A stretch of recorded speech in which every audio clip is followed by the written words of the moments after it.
You're about to understand what no one ever told you. The fear that paralyzes you wasn't born with you. It was installed like a virus. And now you're about to uncover the hidden code that can delete it from your mind for good. Take a deep breath, because this isn't just a video, it's an activation. If you've ever felt that block in your chest, right when you were about to act, to speak, to show up, if you've frozen even when you knew exactly what you wanted to do, then pay attention. This isn't weakness. This is programming.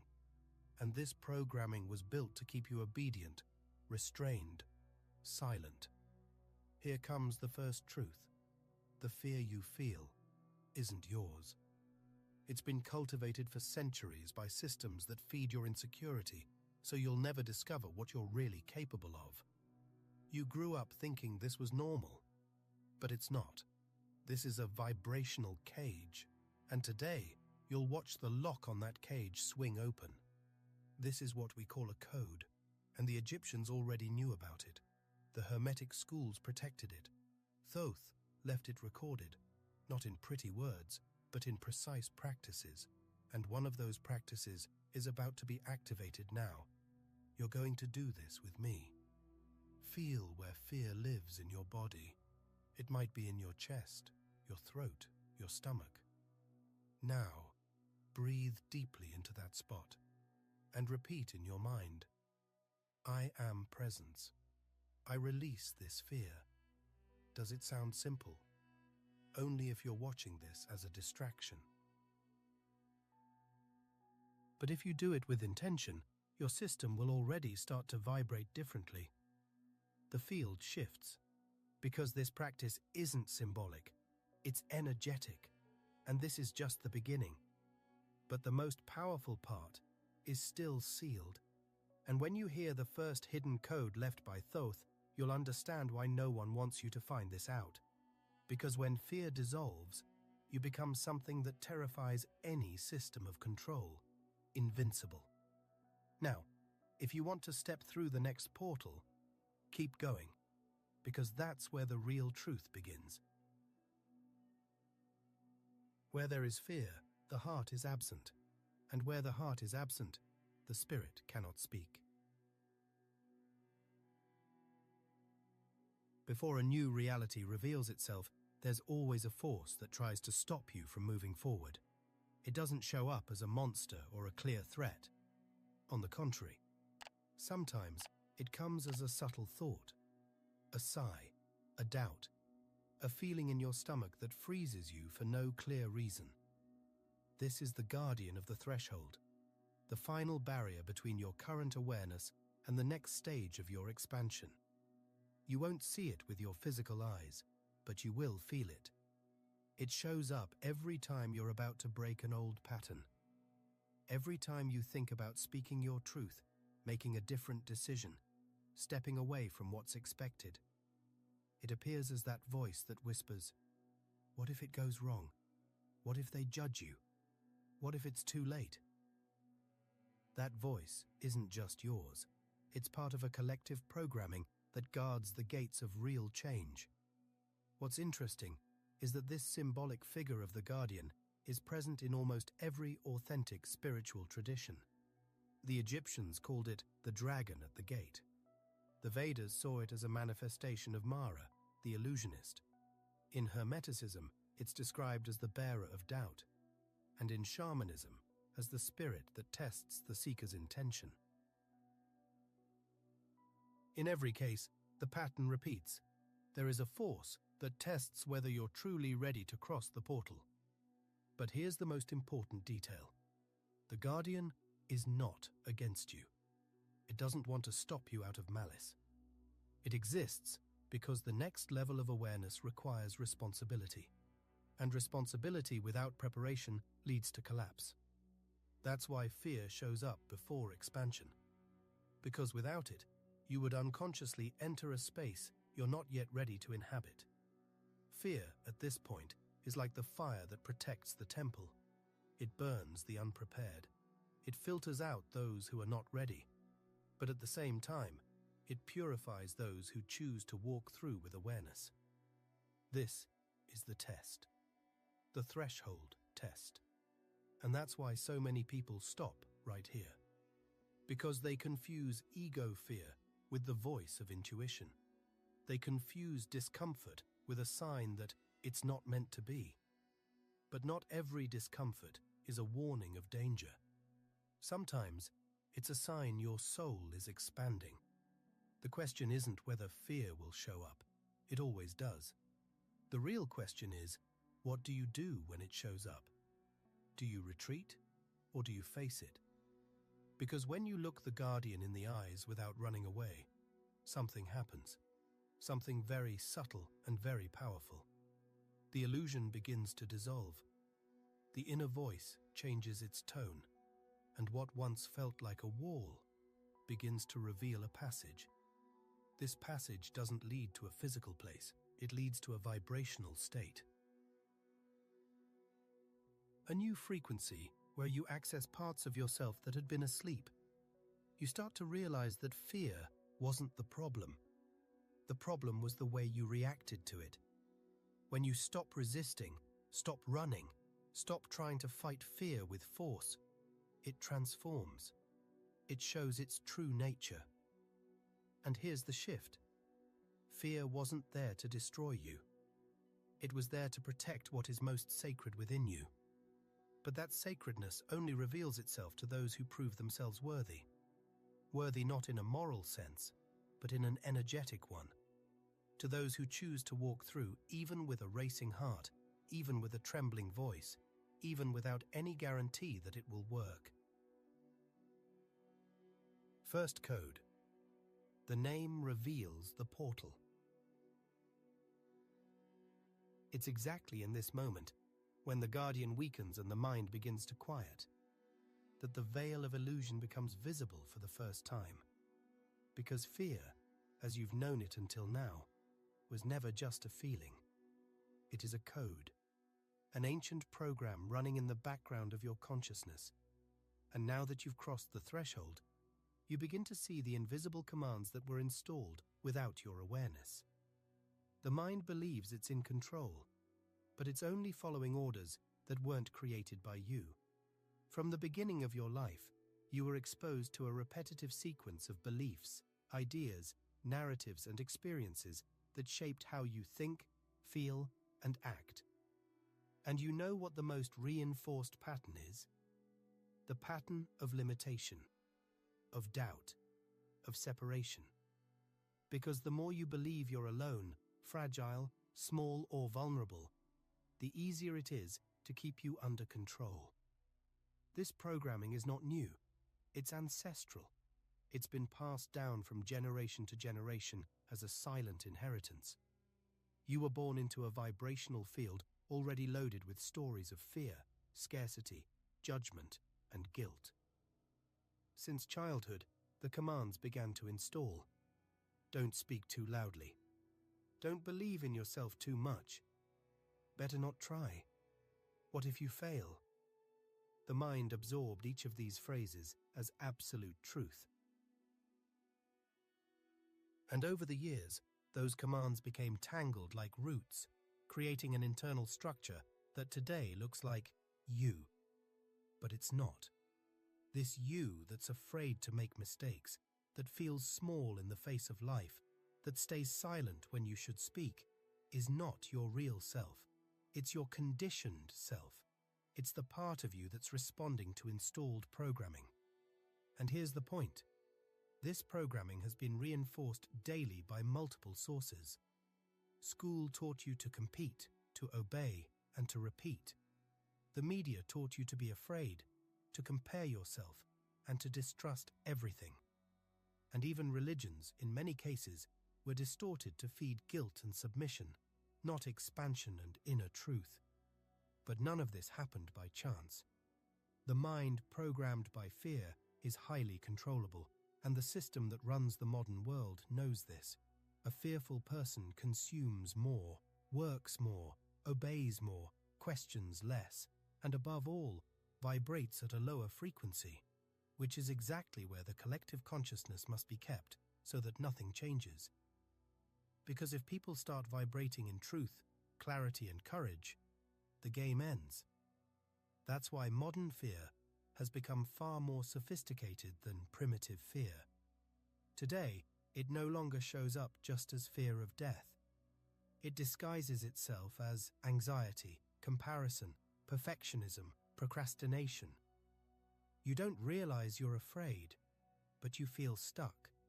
This is the new form the programming has found to protect itself. It hides. It convinces you it's normal, that everyone lives this way, that everything's fine, but it's not. You've already sensed something is wrong, that this rushed automatic life without deep meaning can't possibly be the purpose of human existence. And that perception is the first spark of deprogramming. When you begin to doubt your own mind, a new field of possibilities opens. Because if you are not your thoughts, then who are you? That is the question that starts Thoughts. to deactivate Then who are you? That is the question that starts to deactivate the code. Name the fear. Give form to what's holding you back. Because as long as fear stays in the dark, it's in command. But when you bring it into the light of consciousness, it weakens. This is the first real exercise. Stop now and ask yourself, with brutal honesty, what exactly are you afraid of losing? Name it. Feel it. Observe it. Don't judge it. Just bring it out. Because everything that is seen begins to dissolve, and now that you've begun to see the threads of this ancestral programming, you're about to access the first seal left by Thoth, a seal that can't be deciphered by the logical mind, but only felt with the right vibration. And when you name it, something invisible breaks. It's not just a feeling, it's a vibrational rupture. Because fear, when unnamed, acts in the shadows. It moves like an invisible virus, infiltrating your thoughts, your reactions, your behaviors. But the moment you say out loud what was trapped inside, the game begins to shift. This is the first code left by Thoth. Simple in form, but profound in power. To name is to break the spell, because fear, when it stays formless, grows. It feeds off your attempt to hide it. But when you face it, when you say with presence, "I'm afraid of this," you stop running. And in that exact moment, the energy that was once frozen begins to move. This is what the Hermetic traditions called the first mirror, the act of looking inward with clarity and courage, not with judgment, not with guilt, but with presence. And presence is what dissolves the fog. Because fear needs darkness to survive. It needs you to stay unconscious, reacting automatically, repeating patterns you don't even notice. But the simple act of naming what you feel already lights up the inner space. And here comes a detail that changes everything. You don't need to understand the fear. You don't need to explain it, rationalize it, or justify it. What you need is to recognize it, because what is recognized loses its command power. And that's the secret behind the code. Naming is taking command. It's removing fear from the driver's seat and placing consciousness there instead. Now, imagine a fear you carry. Not just any fear. Think about the one that paralyzes you, the one that makes you postpone, that makes you sabotage yourself without realizing it. Maybe it's fear of being rejected, of failing, of not being enough. Take that fear and say in your mind right now with clarity, "I recognize that I carry fear of," and complete the sentence. This is not a symbolic exercise. It's a vibrational reordering, because what is brought into consciousness begins to deprogram. The ancient Egyptians represented this moment with a symbol, the eye that opens in the middle of darkness, a sign that something has been seen and therefore can no longer dominate in silence. That eye, according to the hidden scriptures, is not in the forehead. It's in pure perception. It activates when you observe without judgment, when you feel without collapsing, when you name without running. And that's why the code begins with something so direct: to observe and name. But not just any kind of observation. It's observation without deceit, without pretending, without a mask.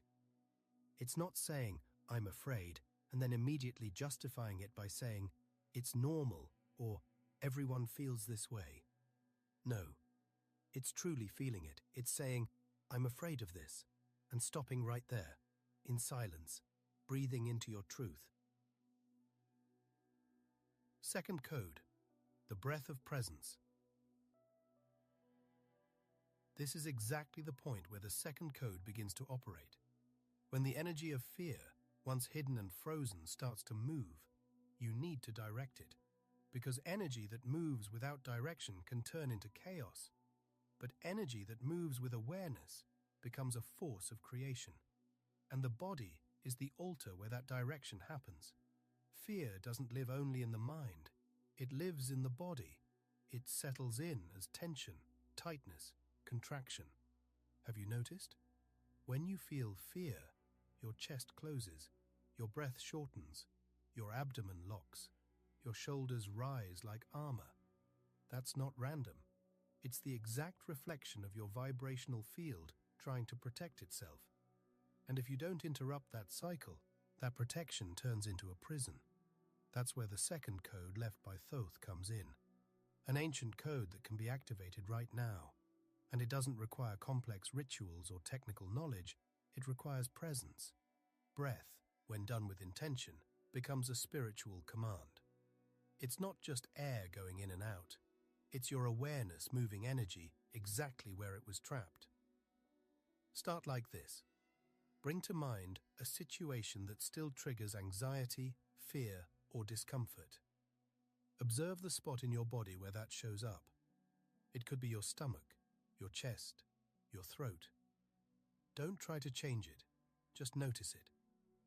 Now, send your breath to that spot, as if you were sending light into the shadow. On the inhale, repeat in your mind, "I am presence." On the exhale, say, "I release this fear."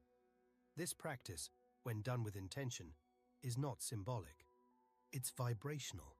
It acts directly on your autonomic nervous system. And more than that, it sends a signal to your energy field that you're taking command, that you are no longer a hostage to automatic reactions, that a new order is being established right there in that moment. The ancient Egyptians taught that the breath is the messenger between worlds, between the visible and the invisible, between the physical and the subtle. That's why conscious breathing is considered an initiatory key, because it brings you back to the present moment. And it's in the present that fear starts to lose its ground. Fear only exists when you're trapped in the past or projecting the future. But when you are completely here, now, it has nowhere to attach itself. It's as if presence dissolves the space where fear used to hide. Breathing is what anchors that presence in the body. And when done with intention, it unblocks the flow of vital energy, the same flow that fear had paralyzed. And this unblocking is not just energetic, it's emotional, psychological, spiritual. You might feel waves of heat. You might feel relief. You might even cry. Don't block anything, because what's coming out is what no longer needs to stay. You're not just breathing, you're reprogramming. Because fear, now that it's been named and set in motion, doesn't just disappear. It starts to change form, and in that process of change, it reveals its true face, what it's always tried to hide from you, what it guards fiercely. And here is the crucial point. Fear doesn't hide danger. It hides a desire. Yes, what you fear most is often what your soul wants most deeply. But that desire has been repressed, dismissed, or judged so many times that it became a threat. It turned into shadow. It became fear. But deep down, in the exact center of that fear, is a pure, original, true impulse, a life force. a longing of the soul to express itself. This is where the veil of Maya begins to fall. Maya, in the Vedic tradition, is the name given to illusion. The mirror game that makes us see the world in reverse, where love becomes a risk, where expression becomes shame, where freedom becomes a threat. Maya is the system that inverts the signals, that makes you run from what would actually set you free. And that's why fear is not the enemy. It is the reversed mirror of what you most need to integrate. Look closely now. If you're afraid of being seen, maybe what your soul really wants is to be visible, recognized, heard. If you're afraid of failing, maybe your soul longs to serve with purpose, to create something that impacts the world. If your fear is being rejected, maybe the deepest desire inside you is to love and be loved with truth, because that's what fear does. It protects what hasn't yet been embraced. Third code, the fire of alchemical initiation. Crossing the veil is not the end, it's the beginning. The moment you see the desire behind the fear is the same moment you come face to face with your rawest, most intense, most pulsing truth. And this is where many turn back, because the desire of the soul doesn't come gently. It comes like fire. It burns everything that is false, everything that was built on fear, on control, on convenience. It sets fire to the internal structures that no longer support your greatness. And this is exactly what the third code activates, the fire of initiation. This fire is not outside. It's not symbolic. It's vibrational. It's an inner heat that shows up when you choose to stay present within your pain without running. It's when fear tries to shrink you, and you stay anyway, breathing, feeling, not reacting, just being there, fully. That is true courage, silent courage, the kind that doesn't shout but stands tall when everything inside you wants to run. Thoth called this moment the living transmutation, the instant when the lead of fear begins to melt in the heat of presence until it transforms into conscious gold. Gold here has nothing to do with wealth. It has to do with clarity, with sovereignty, with silent power. That gold only appears when you stop fighting fear and begin moving through it from within. Trying to overcome fear with force doesn't work. It only makes it stronger. Fear is like a shadow. The more you fight it, the more it surrounds you. But when you ignite the fire of observation, of present feeling without judgment, something changes. The fire doesn't destroy you. It destroys what you are not. It dissolves the accumulated traumas, the inherited voices, the invisible conditionings, and in their place, space remains. That space is where the new you is born. But this new version doesn't come from ready-made formulas. It comes from an inner gesture. I stay. I won't run. I can face my truth. And this is where the true alchemist is revealed. Because the alchemist is not the one who turns lead into gold in an external lab. The true alchemist is the one who can remain conscious at the center of their own chaos, until consciousness transforms everything. This is the final test of the fire. Are you able to feel your pain until it turns into wisdom? But fire alone doesn't open the next portal. It only prepares the ground. Because fire cleanses, but it's the word that activates. And that brings us directly to the fourth code, the creative word. Because it's not enough to feel. You have to declare, and not just in any way. The words you speak carry vibration. They are much more than sound. They are commands. And the universe, the energy field, reality, respond to the vibration of what you emit. Everything you say with emotion and intention becomes living programming. If you feel fear and say, "I can't, I'm weak, this isn't for me," your body believes it, your energy believes it, and everything around you begins to vibrate in alignment with that declaration. Now, if you look fear in the eyes and, even trembling, say, "I am capable, I am guided, my voice matters," something shifts instantly, because the field begins to adjust to the new code.